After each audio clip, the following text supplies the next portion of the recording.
propose des manifestations les plus graves de soumission à l'autorité. Donc, observé par Bettelheim, il en parle donc dans Le cœur conscient, la traduction du titre est très mauvaise, c'est informed heart, c'est pas conscient, c'est reçu l'information. Et Milgram, vous connaissez peut-être, si vous ne connaissez pas vraiment, je vous invite à le lire, un livre très impressionnant, Soumission à l'autorité. Vous savez, on demande aux gens d'en torturer d'autres en leur disant que c'est... Et le taux, le pourcentage de gens qui acceptent de le faire est absolument effarant. Il s'agit de psychologie expérimentale, mais psychologie expérimentale faite dans des conditions rigoureuses, et dont les hypothèses et les conclusions sont tout à fait honnêtes. Ainsi que dans le syndrome de Stockholm, particulièrement dans le syndrome de Stockholm.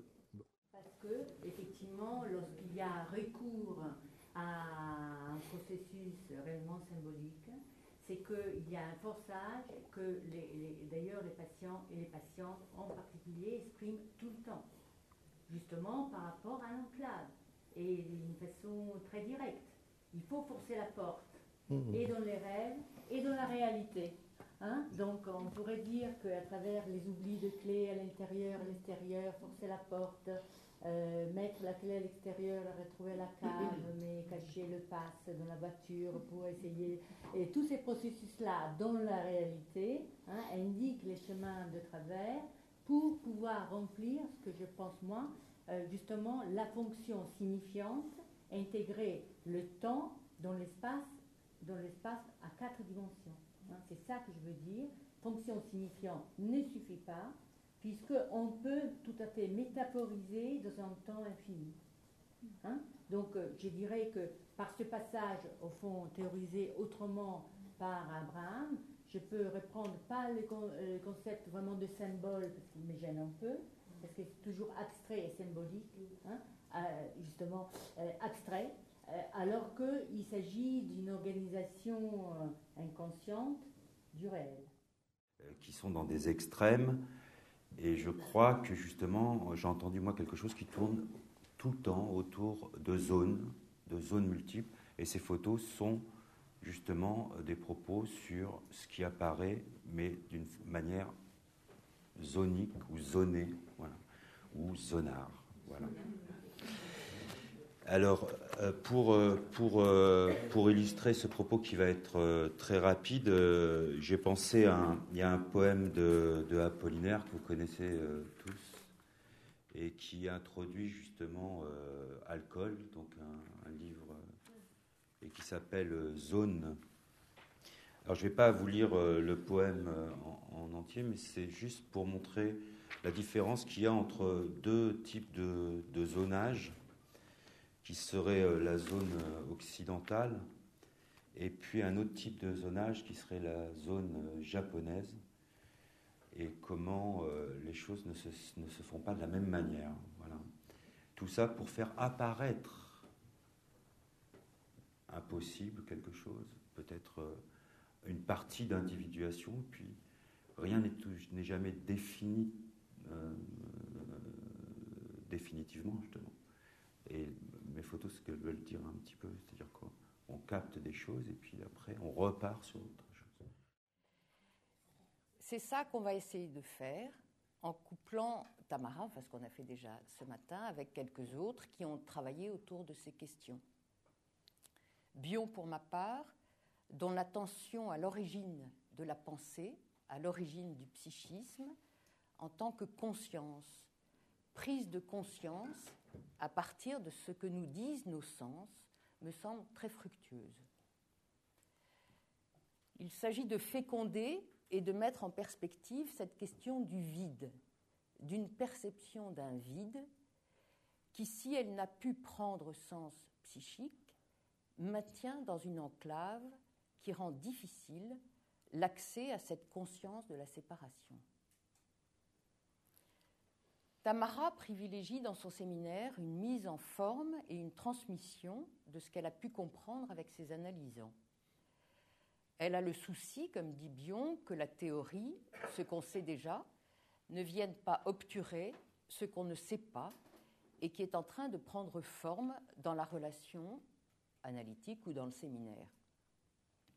Mais à l'occasion d'une rencontre plus élargie, je souhaite repréciser comment cela fait écho pour moi à certains concepts de la psychanalyse. Je me souvenais en entendant d'un conte de Singer où il y a plusieurs sœurs qui sont emmêlées dans un lit et elles dorment toutes ensemble et on ne sait pas à qui est le corps de qui, elles ne peuvent pas se démêler, donc pas se lever.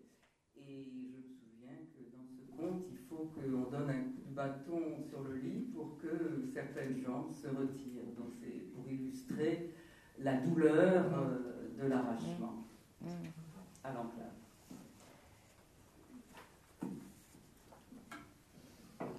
Pour faire d'eux, ça va moins bien.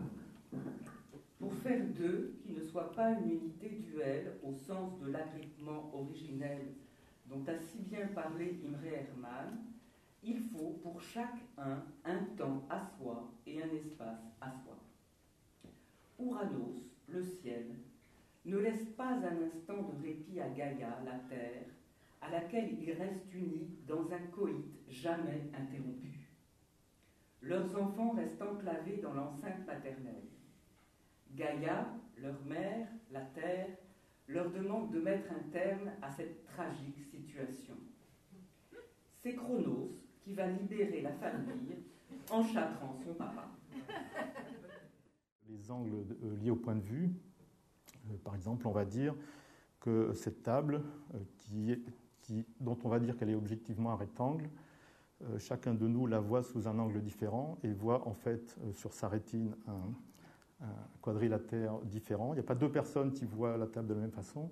Et pourtant, au lieu de parler de la collection de ces apparences qui dépendent de chacun, on va parler d'un seul objet. Il faut voir que ce n'est pas du tout simple. Même si le langage fait qu'on trouve ça évident, en fait, c'est une construction extrêmement complexe, puisque, d'une part, aucun observateur ne voit la table de façon immédiate, c'est-à-dire sans l'intervention d'un médium qui déforme, qui est justement la propagation de la lumière. Il n'y a pas deux observateurs qui voient la même apparence. Et pourtant, on va se mettre d'accord sur un même objet. Pour pouvoir dire ça, il faut, puisque personne n'a un accès immédiat à l'objet, il faut inventer une fonction de déformation qui explique la déformation perçue par chacun. Et c'est ça la perspective. La perspective, c'est une fonction de déformation. Donc, quand on dit qu'il y a un objet vu en perspective, on dit deux choses. On dit d'une part qu'on a inventé une fonction de déformation, et d'autre part qu'on a inventé un objet et que la fonction de déformation appliquée à cet objet-là pour tous les points de vue correspond à ce qui est perçu. Le chat qui ne ressemble à rien est triste aujourd'hui et ne va pas bien.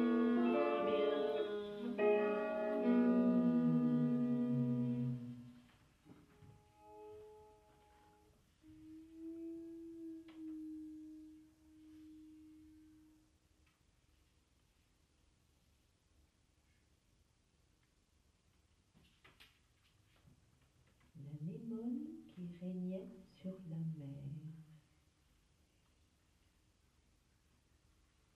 L'anémone qui régnait sur la mer règne encore.